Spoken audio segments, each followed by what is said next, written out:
제 목소리 잘 들리시나요? 목소리 들리면은 오케이 세이.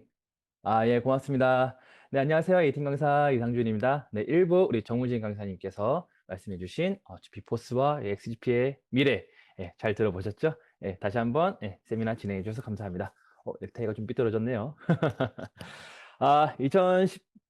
2022년 4월 14일이네요. 2시 세미나를 참석해 주신 여러분들 너무나 감사드립니다. 날씨가 한참 좋다가 갑자기 또 비가 오면서 좀 추워졌죠. 네, 그리고 또 벚꽃이 이렇게 다 떨어졌습니다. 여러분들 그 사이에 벚꽃 구경 잘 다녀오셨는지 모르겠습니다. 이제 마스크를 제외하고는 사적 모임과 우리 이제 가게 운영 시간이 제한이 풀린다고 하죠. 우리 자영업자분들의 숨통이 트일 것 같아서 너무나 다행입니다. 그리고 우리 이제 XGP도 이제 또 오프라인에서 우리 만나야죠. 그런 생각을 하니까 자꾸 좀 설레고 좀 기다려지는 것 같습니다. 자, 그럼 오늘도 힘차게 XGP의 성공과 우리의 모두의 성공을 위해서 세미나 2부 진행해 보도록 하겠습니다. 제가 오늘 전해드릴 내용은 트래블룰에 대해서 다시 한번 전해드리려고 합니다. 제가 3회째 이 트래블룰에 대해서 전해드리고 있습니다. 3주가 지나도 아직도 저도 마찬가지고요. 아직도 이해를 못하신 분들이 많죠. 그걸 꼭 알아야 하는가? XGP가 시세만 오르면 끝이 아닌가라고 생각하시는 분들도 있지만 쟁글 평가서가 나오고 원화마켓이 상장이 되는 것도 모두 다 이 트래블룰 안에서 우리는 다 이루어지는 것입니다. 그래서 오늘 마지막으로 이 트래블룰에 관해서 얘기해 드릴 것이니 꼭 잘 들어주시길 바랍니다. 그리고 특히 이게 가장 중요한 것 같아요. XGP가 지금 현재 당장 원화마켓에 상장이 된다면 이 트래블룰이 과연 우리 XGP에 어떠한 영향을 끼칠까? 이것까지 저희가 알아볼 거니까 끝까지 저와 함께 해주시길 바라겠습니다. 자, 그러면은 화면 공유를 통해서 시작해 보도록 하겠습니다. 잠시만 기다려주세요.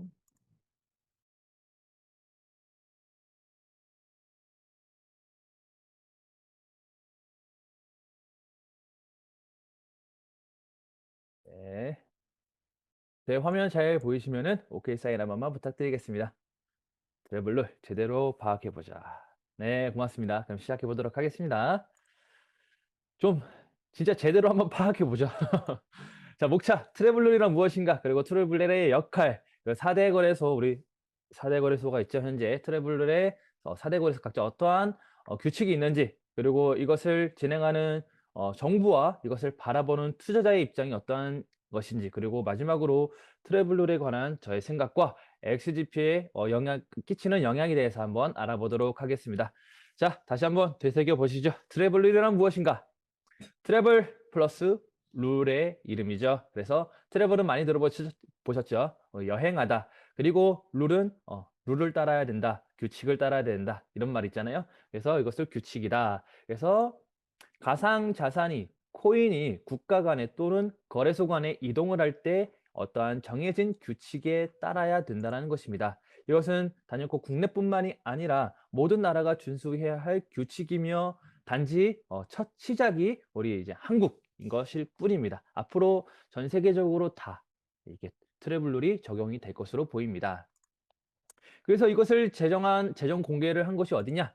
바로 이 국제자금세탁방지기구 FATF라는 곳이죠. 자금 세탁 방지를 위한 불법 자금 모니터링 및 국제 간 협력 체제 지원을 위해 설립된 국제기구로 1989년 OECD 산하 기구로 설립이 되었습니다. 자, 그래서 이것을 만들었죠. 암호화폐 거래소 등 가상자산 사업자, 이걸 바스프 이렇게 얘기를 하는데요. 즉 쉽게 얘기해서 코인으로 돈을 버는 사업체라고 볼 수가 있습니다. 적어도 이 시간에는 이 바스프를 그냥 거래소라고 생각해 주시면 될 것 같아요. 자, 가상자산 사업자가 가상자산을 전송할 때 거래인의 실명 등 관련 정보를 모두 수집하도록 한 국제자금세탁방지기구 규정입니다. 그래서 이것의 역할은 무엇이냐? 말 그대로 코인의 이동을 파악하겠다는 것이죠. 코인이 어디서 오고 어디로 가는지를 파악을 하겠다. 그리고 자금 세탁 방지와 테러 자금 조달 행위 추적, 불법 상속 또는 비자금을 추적을 하겠다는 것이죠. 그래서 원래는 트래블룰이 적용이 되기 전에는 이러한 시스템이었죠. 도입 전에는 지갑 A에서 지갑 B로 전송이 된다. A라는 지갑에서 비트코인이 B라는 지갑으로 전송이 된다라고 기록이 남았습니다. 그래서 우리가 만약에 범죄 사실이 들통이 났다, 뭐 어떻게 보면 의심스럽다 라고 생각할 때는 이 지갑의 주인을 찾는 작업이 또 필요했었죠. 하지만 도입 후에는 56세의 남성 김모 씨가 24세 여성 이모 씨에게 전달을 한다. 그래서 이것이 의심이 됐을 때는 바로 이 실명이 우리는 증명이 된 것이기 때문에 바로 추적이 가능해지는 것이죠. 그래서 100만 원 이상의 자금, 즉 코인 이동을 파악을 하고 보내는 이와 받는 이의 거래 목적을 공개를 해야 된다. 그리고 금융당국에서 추가로 요청을 할 수가 있다는 것입니다. 그래서 탈세, 상속, 비자금 등의 의심이 될 경우 언제든지 여러분들의 거래, 여러분들의 실명, 여러분들의 장부를 다 들여다보겠다라는 것입니다. 그래서 거래소와 그리고 이제 거래소와 4대 거래소는 현재 은행이 협력이 되어 있죠. 그리고 우리나라 금융당국과 모두 협업을 해서 코인의 이동 경로를 공유하겠다는 것입니다. 금융당국에서 이 자금이 의심스러워. 그러면 은행 또는 거래소에 이상준이라는 사람의 장부를 저에게 제공해 주십시오 했을 때 법적으로 제공을 해야 된다는 것이 바로 이 트래블 룰입니다. 자, 그러면 이 트래블 룰 어떻게 진행이 되고 있을까요? 현재 두 솔루션이 있습니다. 베리파이바스프와 코드사라는 곳이 있는데요. 자, 이 두 가지의 이제 트래블 룰 업체라고 볼 수가 있습니다. 그래서 베리파이바스프를 쓰는 업체는 어디냐? 업비트를 포함해서 고팍스, 한비코, 뭐 프로비트 코리아도 있고요. 뭐 후오비 코리아도 있죠. 이 거래소끼리는 서로 전송이 가능합니다. 그리고 코드를 쓰는 회사는 코인빗, 코인원, 빗썸 이렇게 있죠. 그래서 이 3사가 동시에 개발을 한 게 이 코드사고요. 그 다음에 업비트의 자회사인 모회사인 자회사죠. 자회사인 람다 256에서 만든 것이 이 베리파이바스프입니다. 그래서 업비트는 자회사의 솔루션을 쓰겠다라고 해서 이렇게 따로 떨어져 있는 것입니다. 그래서 현재는 이 베리파이바스프와 코드사가 서로 코인 전송이 안 됩니다. 그것이 4월 25일부터 가능하고요. 이것은 어떤 안에 기술적인 문제가 있다라고 해요. 그래서 그 기술적인 것을 통합하는 데 있어서 굉장히 좀 어려움이 있다고 합니다. 그래서 예를 들면 우리가 쉽게 설명을 하자면 베리파이바스프를 서울, 뭐 코드사를 부산이라고 한다면 서울 안에 있는 업체끼리는 서로 전송이 가능하고 부산 안에 있는 업체끼리는 가능하지만 서울과 부산은 불가능하다. 뭐 이런 식으로 쉽게 설명을 할 수가 있습니다. 자, 그러면 하나씩 살펴볼까요? 업비트 100만 원 미만의 자산 입출금은 상관이 없지만 100만 원 이상은 이러한 규칙을 따라야 된다. 그래서 VV라고 적겠죠. 이것은 베리파이 바스프의 약자입니다. 그래서 VV 솔루션 연동은 입출금이 가능하다. 그래서 고팍스나 에어프로빗, 그다음에 뭐 풀게이트, 프로뱅, 프로비트는 다 왔다 갔다 전송이 가능하다. 그리고 해외 거래소, 현재 방금 말씀드렸던 것은 국내 거래소입니다. 해외 거래소는 위험 평가가 통과된 안전하다고 검증이 된 거래소에서만 가능하다.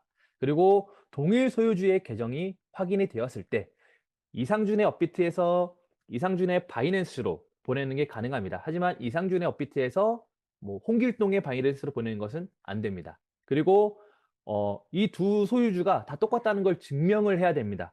제가요. 그래서 어떨 보면 생년월일, 뭐 영문 이름, 주소 이런 게 다 동일하는 게 동일하다고 판단이 된다면 그때 전송이 가능하다는 것입니다. 그래서 입금만 가능하고요. 출금은 불가능합니다.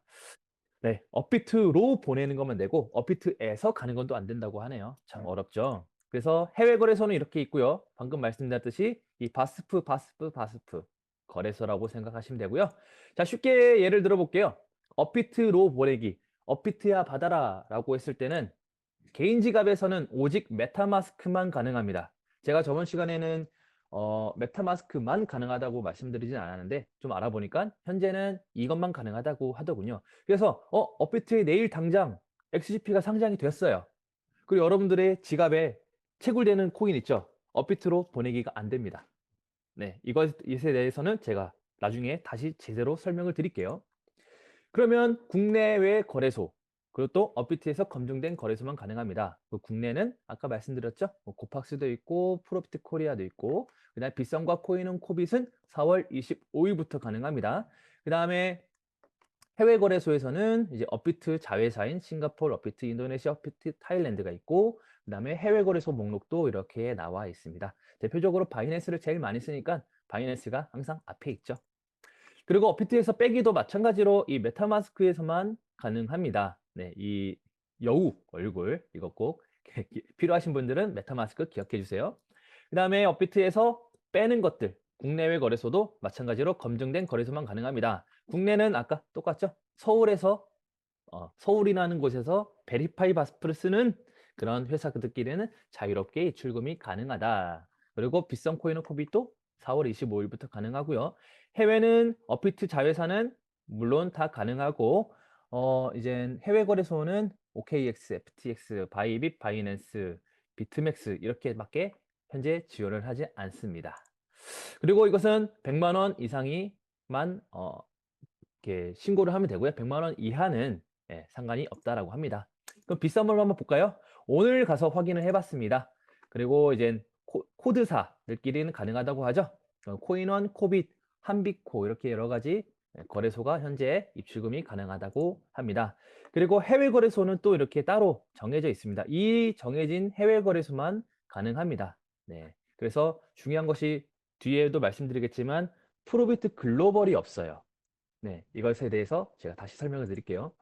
그 다음에 개인 지갑은 마찬가지로 카카오 클립과 페이코인 원래 메타마스크만 가능합니다. 그래서 빗썸에 XGP가 상장이 되어도 여러분들 채굴된 코인을 빗썸으로 보내는 게 안 됩니다. 그리고 메타마스크를 쓰는 것은 가능하지만 직접 이 고객센터에 방문을 해야 된다는 것이죠. 네, 여러분들이 신분증을 가지고 이 회사를 찾아가야 되는 것입니다. 코인원은 어떨까요? 코인원도 오늘 확인해 보니까 지금 현재 코드 삭기는 가능하다고 하죠. 코빗과 빗썸 간에는 자유롭게 가능하다고 합니다. 그리고 해외 거래소 여기도 마찬가지로 이렇게 정해진 거래소만 가능하다고 나와 있죠. 그 다음에 개인 지갑도 마찬가지로 카카오 클릭과 메타마스크, 페이코인 원래만 가능하다고 합니다. 코빗도 동일합니다. 코빗도 코인원과 빗썸끼리는 자유롭게 가능하고 해외 거래소도 목록이 이렇게 있고요. 개인 지갑도 카카오 클립, 카이카스, 메타마스크만 가능하다고 나와 있죠. 그래서 트래블러 솔루션을 보면은 업비트는 베리파이 바스프, 빗썸과 코인원, 코빗은 코드를 씁니다. 그래서 빗썸과 이 3사는 서로 가능하지만 업비트와 이 3사는 현재 불가능합니다. 그리고 개인 지갑은 다 가능하지만 아까도 말씀드렸죠. 메타마스크나 카이카스, 카카오 클립 같은 것만 가능하고 사전에 등록을 해야지만 여러분들 사용이 가능합니다. 자, 이 트래블룰 어떠한 이유 때문에 필요할까요? 네, 코인데스크 코리아에서 제가 이렇게 가져온 자료입니다. 단독 취재, 조주빈 성착취. 여러분들 너무나 유명한 사건이죠. 박사방. 네, 박사방에 이 사람들이 코인을 받았습니다. 돈을. 입장료는 코인을 받았는데요. 어떠한 코인을 받았느냐? 자, 암호화폐는 은행을 거치지 않고 개인 지갑, P2P 전송이 가능합니다. 디지털 기술의 밝은 조 씨는 암호화폐의 이런 특성이 자신의 신분을 숨기는 데 적합하다고 판단하였다. 실제로 인터넷에서 신분을 밝히지 않은 채 이러한 암호화폐로 마약과 인신매매 총기 거래를 하는 경우가 꽤 많다고 하죠. 그럼에도 코인데스크 코리아가 조 씨가 공지했던 암호화폐 지갑 주소를 내역을 추적할 수 있었던 것은 즉 암호화폐를 지갑을 조 씨가 공개를 했다는 것이죠. 여러분들이 이 방에 들어오려면 이 지갑으로 이더리움, 비트코인 등을 보내십시오. 이렇게 공지를 했다는 것입니다. 이것을 추적했다는 것이에요. 그래서 암호화폐는 송수신 내역이 모두 공개된다는 특징이 있다. 암호화폐가 저장되는 지갑의 주소는 본인이 밝히지 않은 이상 신원 확인을 할 수가 없고 한 사람이 여러 개를 만들 수 있지만 그 송수신 내역은 항상 다 이 블록체인 내역에 공개가 되어 있다는 것이죠. 하지만 조 씨는 그렇게 쉽게 당하지 않았습니다. 조 씨는 이러한 단순한 추적을 불가능하게 하는 만드는 방식도 사용을 했다는 것이죠. 자, 조 씨가 어떠한 코인을 입장료로 받았느냐? 암호화폐, 비트코인과 이더리움, 모네로로 받았습니다. 이 세 가지요. 특히 이 세 가지 중에 가장 많이 쓴 것이 바로 이 모네로였습니다. 왜냐하면 모네로는 프라이버시 코인의 속한다고 합니다. 그래서 외부에서 이 지갑 주소의 전송 내역을 볼 수가 없다라는 것이죠. 이더리움과 비트코인은 누가 언제 어디서 받았는지 다 볼 수 있지만 이 모네로는 볼 수가 없는 프라이버시 코인이었다는 것이죠. 그래서 조 씨는 가장 안전한 게 모네로 코인이었다고 밝혔습니다. 그럼에도 불구하고 프라이버시 코인을 사용한다고 해도 신원 노출이 완전히 차단되는 것은 아니라고 합니다. 모네로를 법정 화폐로 우리가 모네로로 스타벅스에서 커피를 살 수가 없죠. 모네로를 법정 화폐를 바꿔야지 우리가 쓸 수가 있습니다. 그러면 우리는 거래소를 거쳐야 된다는 것이죠. 근데 현재 국내 거래소는 가입 단계에서 신분증으로 고객 신분 확인을 해야 합니다. KYC 인증을 해야 되죠. 만약에 조 씨가 회원들에게 이 받은 모네로를 원화로 바꿨다면 국내 거래소에 그 기록이 남았다는 것이죠. 그래서 조 씨, 그리고 추가로 조 씨의 지갑으로 모네로를 보낸 회원들, 불법으로 돈을 그 코인을 보내고 불법 자료를 시청을 했던 그 사람들이 누군지까지도 다 파악이 가능하다는 것입니다. 그래서 경찰은 비썸과 업비트, 코인원, 코빗으로부터 조 씨 관련된 암호화폐 전송을 다 받았다는 것이죠.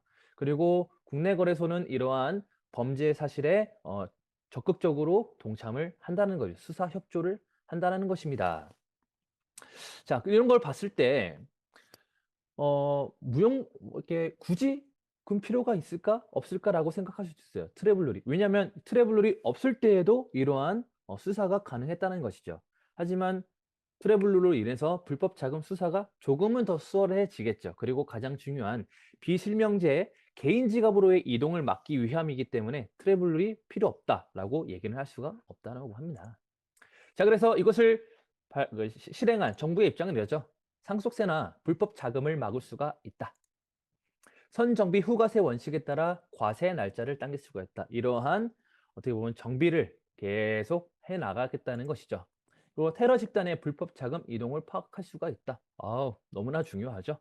정부와 대형거래소와 대기업의 협업으로 안전한 가상자산 시장을 만들 수가 있다. 그리고 개인 지갑 화이트리스트 등록을 통해서 모입금 행위를 줄여 자산을 지킬 수가 있다. 자, 이것은 사실 저도 굉장히 동감을 하고 꼭 필요한 제도라고 생각을 합니다. 여러분들이 우리가 개인 지갑이 보시면은 코인 XGP도 마찬가지예요. 주소가 굉장히 복잡하죠. 그래서 우리는 항상 복사 붙여넣기를 하잖아요. 그만큼 되게 복잡하고 하나만 틀려도 코인이 들어가지가 않습니다. 그리고 그것을 찾을 수가 없어요. 하지만 미리 거래소에 등록을 해놓으면 이러한 오입금 행위를 막을 수가 있다라고 얘기를 하는 것이죠.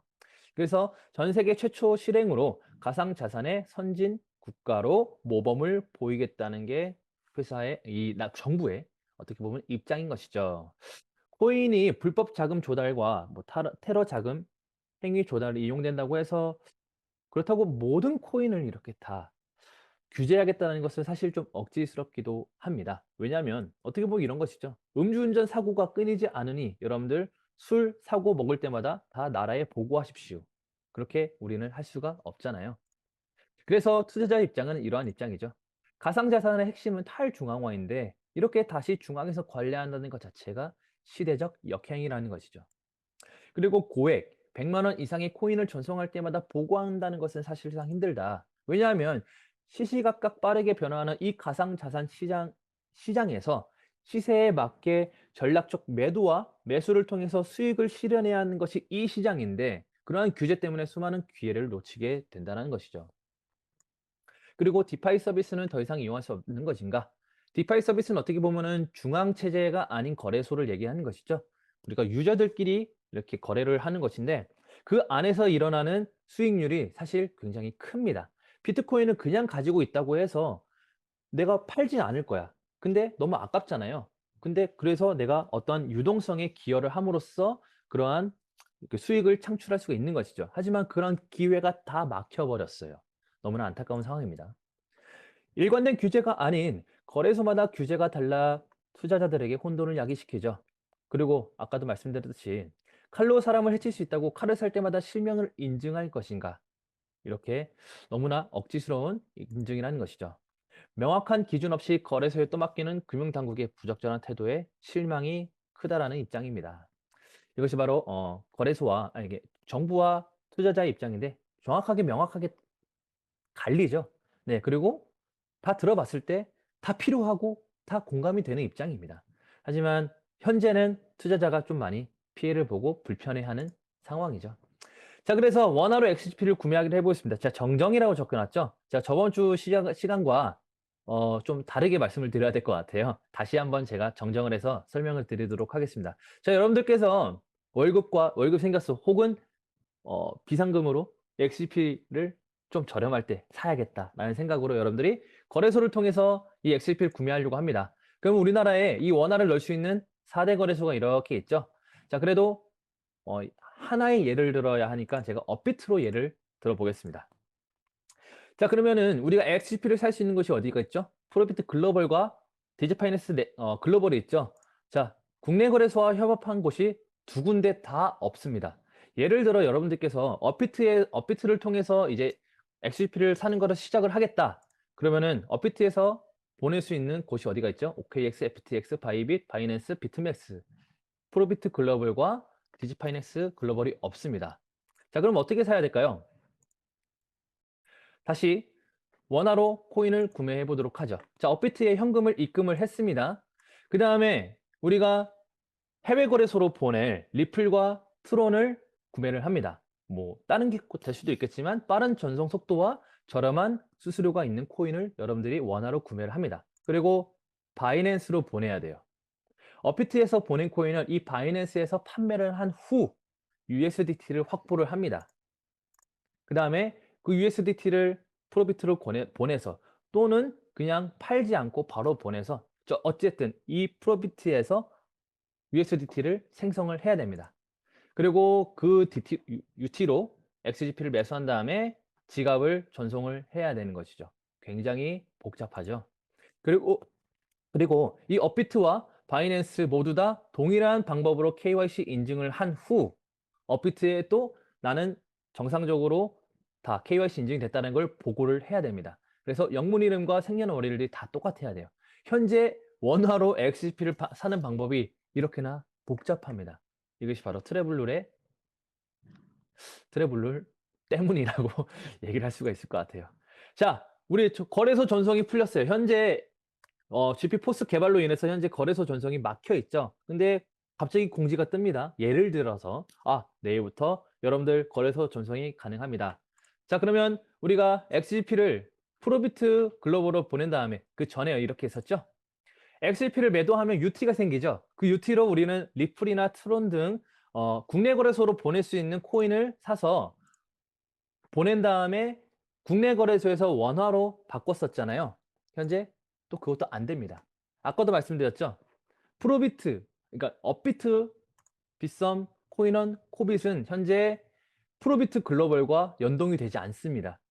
특히 예를 들어 업비트로 입금 가능한 해외 거래소가 이렇게 적혀 있죠. 여기에 프로비트 글로벌이 없어요.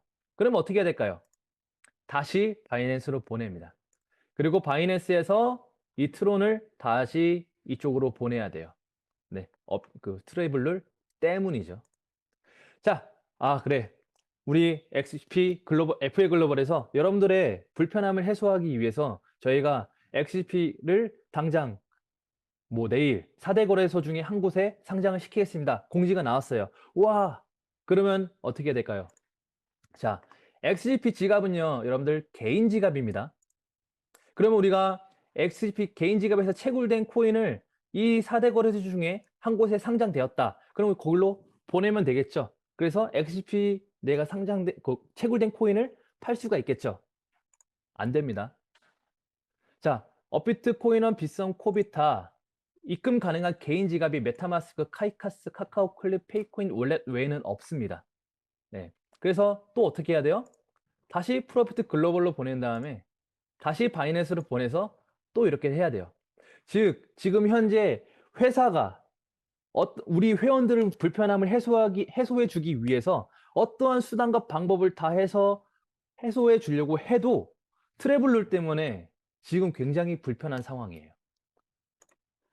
자, 그러면 프로비트 코리아가 답일 수도 있겠죠. 자, 프로비트 코리아가 XGP 원화 거래가 오픈이 되고 당장에 되자마자 XGP를 상장을 시켰다. 그러면 트래블룰 법 안에서 이 XGP 개인 지갑 전송을 허용해 줘야 됩니다. 즉 코인원이 예전에 이 사전 등록을 받았었거든요. 그 트래블룰 사전 등록을 받았었거든요. 100만 원 미만도 같은 건가요? 100만 원 미만은 좀 더 알아봐야 될 것 같아요. 100만 원 미만은 가능할 수도 있겠지만 아마 이것도 여러 번 보내면 또 안 되기 때문에 그거는 제가 조금 더 알아보고 한번 확인해 보겠습니다. 즉 그래서 프로비트 코리아로 돼도 우리가 저번에도 말씀드렸듯이 XGP와 주소와 내 얼굴이 함께 된 상태에서 인증을 해 줘야 되거든요. 근데 그 인증을 메타마스크, 카이카스, 카카오 클립, 뭐 페이코인 월렛 외에 추가로 FA 글로벌이 만든 XGP 개인 지갑이라는 것을 허용을 해 줘야 된다는 거예요. 그 트래블러 안에서. 굉장히 현재 우리나라는요. 가상자산 대혼돈의 시대입니다. 하지만 뭐 그래도 긍정적으로 볼 수가 있겠죠. 금융당국, 은행, 실명계좌 연동 코인 거래소 3-4곳 추가가 된다. 실명계좌를 확보한 원화마켓 상장이 2-3곳 늘어날 전망이다. 그리고 그 은행은 우리은행과 하나은행, 카카오뱅크가 함께 협력을 할 것으로 보입니다. 그래서 연내 최대 10개의 원화마켓 거래소가 생길 것으로 판단이 된다고 합니다. 그래서 인수위 핵심 관계자는 올 하반기 가상자산 거래소 3곳 정도 추가로 은행과 실명계좌 제공 계약을 체결해 원화마켓을 열 것으로 보이며 그중에 우리은행과 SC제일은행, 하나은행 등 그리고 카카오뱅크와 토스은행 등이 거론이 되고 있다고 합니다. 그리고 업계에 따르면 플레타 익스체인지와 프로비트 등 가상자산 거래소가 이들 은행과 실무 협상 추진 중으로 전해진다고 합니다. 그래서 적어도 하반기에는 프로비트 코리아 원화마켓은 거의 제 생각에는 높은 확률로 오픈이 될 것으로 보입니다. 그리고 여기 또 하나의 뉴스가 나오죠. 프로비트 퍼플게이트 원화마켓 거래소 시선 집중. 그래서 한국 암호화폐 거래소 프로비트와 퍼플게이트가 최근 가상자산 거래소 자격을 받게 된 코팍스에 이어 원화마켓 거래소 합류가 될지 그러니까 업계의 이목을 쏠리고 있다. 그래서 알려진 바에 따르면 프로비트는 현재 은행을 설득해 실명 계좌를 받는데 총력을 기울이고 있다. 그리고 도현수 프로비트 대표는 은행들과 계속 논의를 이어가고 있다고 하죠. 그래서 정지열 프로비트 이사는 프로비트의 실명 계좌 발급과 관련해 은행과 많은 논의가 진행되고 있으며 곧 좋은 소식이 있을 것이라고 얘기를 했습니다. 네, 우리 조금만 지금 기다렸던 만큼 조금만 기다려보면 좋을 것 같습니다. 자, 트래블룰이 있으니까 실명 계좌가 불필요하다는 얘기도 나옵니다. 가상자산 거래소가 원화막 거래를 위해서 시중은행에 발급받는 실명 확인 입출금 계좌가 트래블룰 실행으로 인해서 굳이 그렇게 할 필요가 있냐라는 주장이 되기도 했다고 하죠. 방금 인터뷰를 했던 정지열 프로비트 이사는 실명 확인 입출금 계정 취득은 특정 금융정보통상의 트래블 실행으로 그 존재의 의미가 없어졌으므로 삭제해야 된다고 합니다. 그리고 국제 기준도 맞지 않은 이 독소 조항 때문에 해외 가상자산 거래소들이 국내 신고를 못하고 있다고 얘기를 하죠. 그러니까 이 트래블룰이 실행이 됐으니까 은행 실명 계좌 입출금 받는 거 무의미해졌다. 트래블룰이 있으니까 굳이 이거를 할 필요가 없으니까 빨리 원화마켓 상장을 원화마켓 오픈을 해야 된다는 것이죠. 그래서 이것은 제가 그냥 넘어가도록 하겠습니다. 자, 그래서 트래블룰 여러분들 어떻게 생각하시나요? 범죄 자금 조달 행위를 위해서 막기를 위해서 꼭 필수다.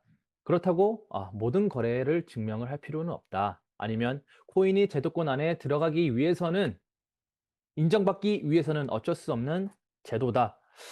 제도권 밖에 뭐 우리 유저들끼리 증명하는 것이 탈중앙화인데 그것을 본질에서 어긋난 것이다. 이렇게 생각할 수도 있겠죠. 왜냐하면 이 중앙 집중식 금융에서 우리는 탈중앙화로 했는데 다시 역행을 하는 느낌이죠. 그래서 트래블ler의 나의 생각은 시장이 커지는 만큼 규제가 필요하다. 실명 제도가 되면서 안전성을 확보할 수 있다. 가상자산에 대한 공약을 통해 이제 코인 시장의 확장성을 기대했지만 투자자들은 오히려 기대감이 많이 떨어졌다. NFT와 P2E, IEO 등 수많은 기업들이 사업을 추진하고 있는 이 상황에서 한국의 규제가 심해지면 결국 많은 회사들이 해외에서 사업을 진행할 수밖에 없다. 그러면 한국의 가상자산 시장은 도태될 수밖에 없겠죠. 그다음에 이러한 투자 기회의 박탈과 반복되는 인증, 복잡한 송금 절차 때문에 투자자들의 스트레스와 피로감이 증폭이 되고 있죠. 그래서 결국에는 이러한 완벽한 탈중앙화는 적을 불가능한 것인가 라는 생각이 듭니다. 혁신의 완성으로 안정화로 혁신을 완성하겠습니다. 자, 과연 끝엔 어떠한 모습일까요? 그리고 최근에 오늘 이러한 새로운 토큰이 나왔었죠. 확대해 보니까 FA 글로벌 OU라고 적혀 있었습니다. OU는 에스토니아 이제 사업체죠. 예. 그래서 여러분들 XGP의 뜻 아시나요? 제가 시간이 없어서 조금만 더 진행해 보도록 하겠습니다. 자, 이것을 좀 말씀드리고 싶어요. IGP. 근데 현재 우리는 XGP죠. 자, GP의 뜻은 무엇이죠? 글로벌 파트너스 코인이죠. 자, 이 X의 뜻은 무엇일까요? 원산지가 없는 통화라는 뜻입니다. 여러분들 이거 아시나요? 자, KRW는 뭐죠? 코리아의 원화라는 뜻이죠. USD, 우리는 달러를 USD라고 쓰죠. USA의 달러라는 뜻입니다. 즉 앞에 원산지, 국가가 붙게 되어 있어요. 근데 GP는 그게 원산지가 없다라는 뜻입니다. 그래서 리플, 스텔라, 이캐시 같은 경우에도 XRP, XLM, XEC가 붙죠. 그래서 송금과 결제 목적으로 개발된 코인들은 이러한 앞에 X가 붙는 경우가 많습니다. 그래서 현재 이 IGP에서 이 I는 어떠한 뜻을 갖는지 사실 이거는 좀 고민을 해봐야 될 것 같아요. 그래서 가상자산 시대에 대혼돈의 시대가 오고 있습니다. 그래서 우리는 컨트롤할 수 없는 것과 컨트롤할 수 있는 것을 이제 구분을 할 필요가 있다고 생각합니다. 리크루팅이라고 얘기를 하죠. 지금 우리가 할 수 있는 일은 다시 비즈니스 마인드를 구축해서 예전처럼 회원을 모집하고 함께 할 가족을 늘리는 것이 우리가 할 수 있는 일이라고 생각을 합니다. 코인 전송도 안 되는 거 어떻게 소개를 하느냐, 시세가 오지 않는 것도 어떻게 누가 투자를 하겠냐라고 생각할 수 있겠지만 우리가 할 수 있는 일을 해야 된다라고 저는 생각을 합니다. 그리고 예전처럼 많은 사람들에게 XGP를 알리며 가치를 키워나가야 할 때가 아닌가라는 생각을 합니다. 이렇게 저는 분명 XGP가 올바른 길 그리고 철저히 완성을 향해서 가고 있다고 생각합니다. 그러니까 여러분들과 함께 이러한 공부를 하면서 이러한 시간을 갖겠죠. 그리고 여러분들은 그것을 믿기 때문에 함께 이 자리에 있다고 생각을 합니다. 하지만 우리 여기서 머무르지 말고 만족해하지 말고 안주해하지 말고 불안해하지 말고 우리가 할 수 있는 일이 무엇인지 그리고 제가 또는 여러분들이 할 수 있는 일이 무엇인지를 다시 한번 생각해보는 시간이 되기를 바랍니다. 네, 마무리를 해보도록 하겠습니다. 제가 준비한 내용은 여기까지고요. 트래블러 복잡하죠? 대혼돈의 코인 시대가 왔습니다. 하지만 하루빨리 이 제도가 자리가 잡혀서 정말 대한민국이 전 세계에서 가장 앞서 나가는 가상자산의 선진 국가가 되기를 바랍니다. 그리고 그 안에서 XGP는 분명 빛날 거고요. 그리고 그 빛은 여러분들과 함께 빛날 것이라고 저는 생각합니다. 네, 오늘 저의 강의 잘 봐주셔서 감사하고요. 네, 저는 여기까지 하겠습니다. 감사합니다.